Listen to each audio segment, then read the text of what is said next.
Policy बाजार पर 1 करोड़ रुपए का टर्म लाइफ इंश्योरेंस केवल 450 रुपए महीने से शुरू। वाह! बिहार सुर्खियों में। केंद्रीय मंत्री पीयूष गोयल ने एक ऐसी बात कही जिसको कहा जा रहा है कि देखिए बिहार का बहुत तिरस्कार कर दिया गया है।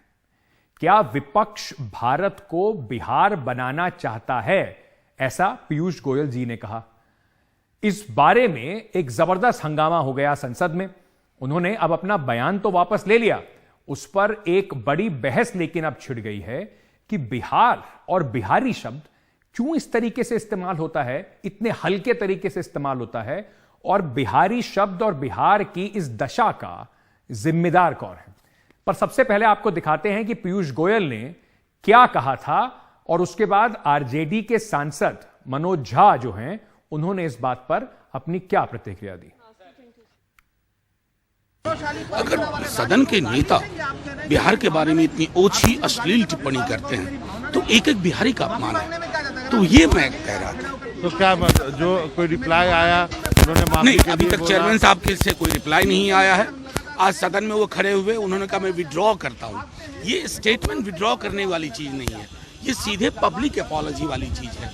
और इसमें दोनों में मीलों का फासला है। अभी भी मेरी विनती होगी, अगर पीयूष गोयल जी माफी नहीं मांगते हैं सदन में और एक एक बिहार के लोगों से, तो जाहिर तौर पर मैं मानूंगा कि प्रधानमंत्री जी की और उनकी पार्टी की कहीं यही तो मंशा नहीं।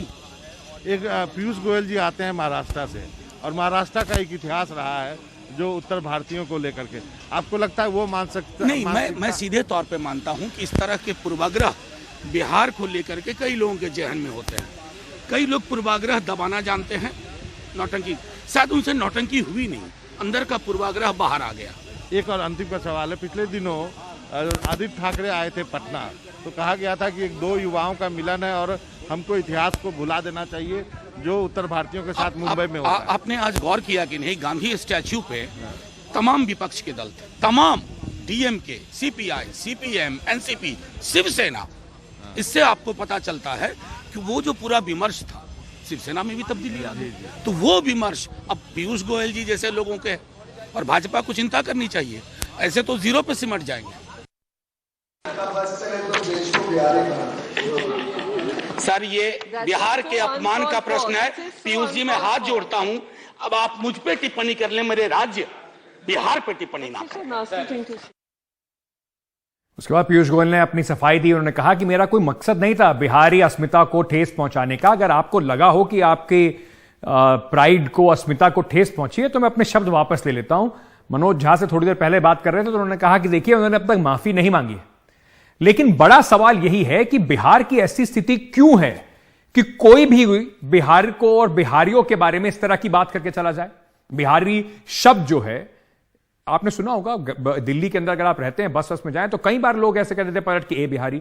उसको इतने इस तरीके से इस्तेमाल क्यों किया जाता है कि वो कहीं ना कहीं लोगों को बुरा लगे। जिम्मेदार कौन है इसके लिए? आरोप प्रत्यारोप और टिप्पणियां तो होती हैं, लेकिन आइए आपको पहले बिहार की जो हालात है, स्थिति है, उसके बारे में कुछ बता दें। स्थिति आखिर बिहार की ऐसी क्यों है?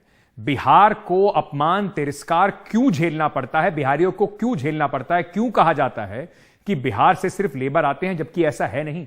आप ब्यूरोक्रेसी देख लीजिए, आपको पता चलेगा कि कितने बड़े बड़े आईएएस, आईपीएस ऑफिसर्स और कितने सारी संख्या में बिहार से आते हैं। और ये उस बिहार की बात कर रहे हैं जहां पर भगवान बुद्ध, महावीर और कितने सारे महापुरुष हुए, नालंदा जैसी इतने बड़े बड़े विश्वविद्यालय हुए। लेकिन आज के बिहार की तस्वीर क्या है? अगर गरीबी की बात करें तो राज्य की जो हालात है वो दयनीय दिखाई पड़ती है। मौजूदा दामों के हिसाब से बिहार में 2020-2021 में प्रति व्यक्ति जो आय थी वो 50,555 रुपए थी, जबकि देश में अगर उससे कंपैरिजन करें तो देश में प्रति व्यक्ति आय जो है वो 86,639 रुपए रही है। नीति आयोग के आंकड़ों के हिसाब से गरीबी के सूचकांक में जो बिहार है वहां पर सबसे गरीब राज्यों में आता है। 51% आबादी बिहार की गरीबी रेखा के नीचे है। अगर इसकी तुलना में एक राज्य से करूं, केरल से कर दूं, 51% बिहार की जनता गरीबी रेखा के नीचे, वहीं केरल में 1% से भी कम, 0.71%। बिहार के 11 जिले ऐसे हैं जहां पर 60% से ज्यादा गरीबी है। इसमें किशनगंज को अगर आप देखें तो 64.75, अररिया को अगर आप देखें तो 64.65, मधेपुरा में 64.43, पूर्वी चंपारण 64.13, सुपौल 64.10। इतने सारे लोग गरीबी रेखा के नीचे रहते हैं। बिहार के लोग पढ़े लिखे तो बहुत, लेकिन बेरोजगारी का आलम जो है वो बिहार में चिंता वाला है। राज्य में 17.3 बेरोजगारी दर है। अगर अभी की बात करें तो बेरोजगारी में बिहार चौथे नंबर पर आता है। स्वास्थ्य व्यवस्था खस्ते हाल में है। थोड़े हालात आपको दिखाते हैं नंबर्स पर नजर डाल के। बिहार में सबसे ज्यादा कुपोषित लोगों की आबादी है। 2019 से 2020 में हर 1000 जन्मे बच्चों पर 47 शिशुओं की मौत बिहार में हो रही है। यह दर लगभग उतनी है जितने 5 सालों से पहले थी, यानी कि 5 साल में कुछ खास बदलाव नहीं आया है। शिक्षा की अगर बात करें 2022-2023 में वार्षिक अगर कार्य योजना और बजट के हिसाब से बिहार में टीचरों की लगभग 7 लाख स्वीकृत पद है।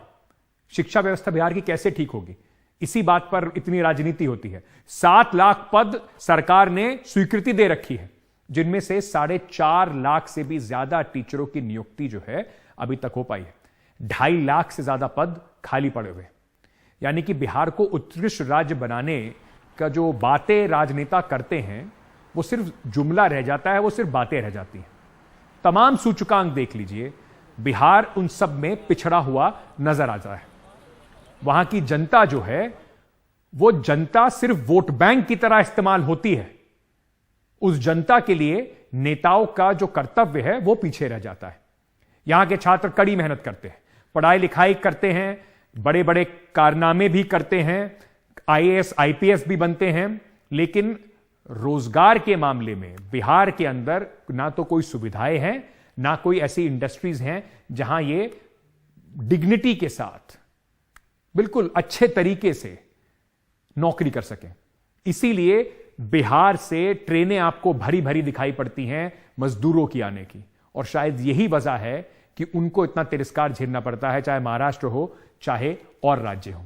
तो अगर बिहारी अस्मिता आपकी ठेस होती है तो कम से कम 1991 से लेकर अब तक 31 साल में आरजेडी और साथ ही साथ नीतीश बाबू की जो बीजेपी के साथ सरकार रही है, उनको सोचना होगा कि उन्होंने बिहार की स्थिति को बदलने में क्या क्या किया और कितना योगदान दिया है।